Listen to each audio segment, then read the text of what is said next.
You have 2 books. Is that correct? 3 books, actually. What's the third one? Inside Information. Okay. And I've got 2 pending publication. You do? Well. Yes. Yeah, oh, yeah. Tell us about them. Well, they're novels. Oh, I've just had one. I've just had one at the Frankfurt Book Fair, and my agent's hoping to get it published very soon. Excellent. Yeah, yeah. So there will be 5, at least 5. Wow, wow. So, writing books, writing music, recording, producing, touring. Where do you? I don't know if you have to say, "Oh, this is my favorite," but what gives you the most enjoyment?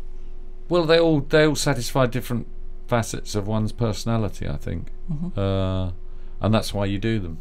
I like touring satisfies one facet, and in a studio satisfies another one.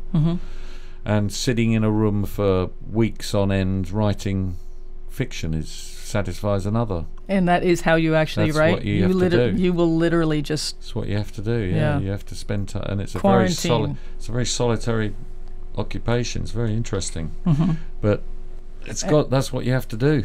And how does that differ from songwriting? Well, songwriting is I find is a much more you don't spend such long periods of time.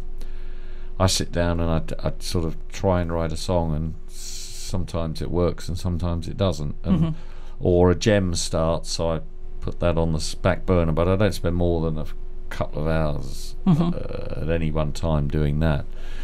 But when you're writing, you have to spend hours and hours. Not, I mean, 2 hours to 3 hours, then a break, and then another 3 hours, and then the next day the same, and the next day the same, and the next day the same. Regimented, right? Really regimented. No, to really get into. That's how you get the results, because you get to a stage where at a certain time of the day you are doing this, and it's almost like it's at a certain time of the day you are being creative. And I don't know if you could do that writing songs. I'm not sure if you could do that. Right, like now it's time to write a song. Right now. Yeah. Yeah, I'm not sure. I'm not sure. Well, so it's a completely different process. And then writing songs with other people when you were in the Stranglers.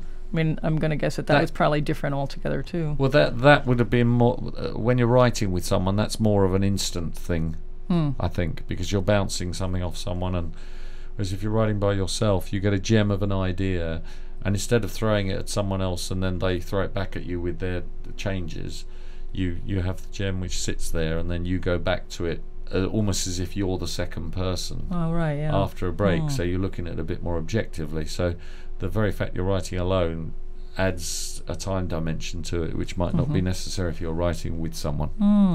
Very interesting. Does that make sense? Yes, it makes absolute sense. Yeah. That's how I do it anyway. Yeah. Yeah. Oh, that's really cool. What was the thought process behind releasing Hoover Dam immediately as a free download? Well, that was the brainchild of the record label, Invisible Hands Records, Invisible Hands Music, the boss of which spent a long time trying to convince me that it made sense, and he was someone that embraced the internet extensively, and it made sense to me. But we did agree that the record had to be available to be bought, especially if you're on tour and you've got it with you. Oh yeah. And so we had to conjure up a way of attracting people to buy it. Why would it be different from the free one that you gave away as a download? And we came up with the idea that it wasn't just quality wasn't enough. It had to be a colourful package with a booklet. Oh yeah. And I said there still needs something more, so we decided to give away a film with it too. Right. Which we constructed around the making of the record in the studio, with a live performance of the album after we'd finished recording it, and a subsequent 2-track stereo recording by Liam Watson, the producer, done on the spot as we played through him, just like we did in the studio today. Straight down onto 2-track. And so that is a further version of Hoover Dam, a live version immediately after we'd recorded it. Oh wow! and I put a lot of work into that film because I think there was a team of 5 cameramen filming us playing through it in a room not much bigger than this studio. It really was that small. Yeah. 5 cameramen running around. But everyone had forgotten to hire a director. Oh. So we had all this. We had loads of producers, but no director. And I didn't realise this till after we'd finished. And when I saw the footage, I realised that no one had been directing the whole thing.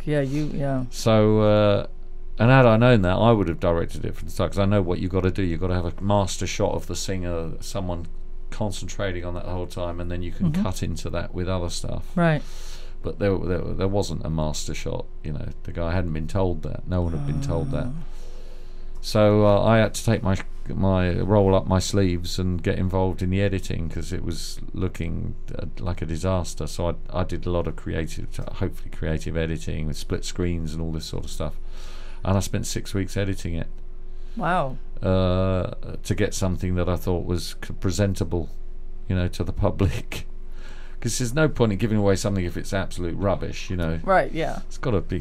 So it's an interesting little experiment. Oh yeah, that's neat. That film, and it's so you get if you buy Hoover Dam rather than getting it on the free download, if you get the free download and you want the real thing in your hand, not only do you get that and a nice booklet and package, but you get a movie as well of it.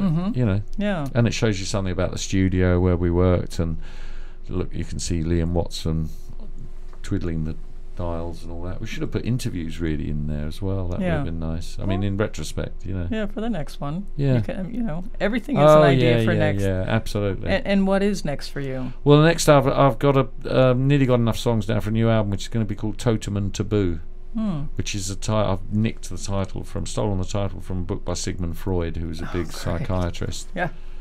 I think it's just a great title, Totem and Taboo, and and in it there are songs, about things that have been going around my head. There's one called God is a Woman, which is going to provoke some debate. Things like that, and so I'm hoping to do that sometime next year.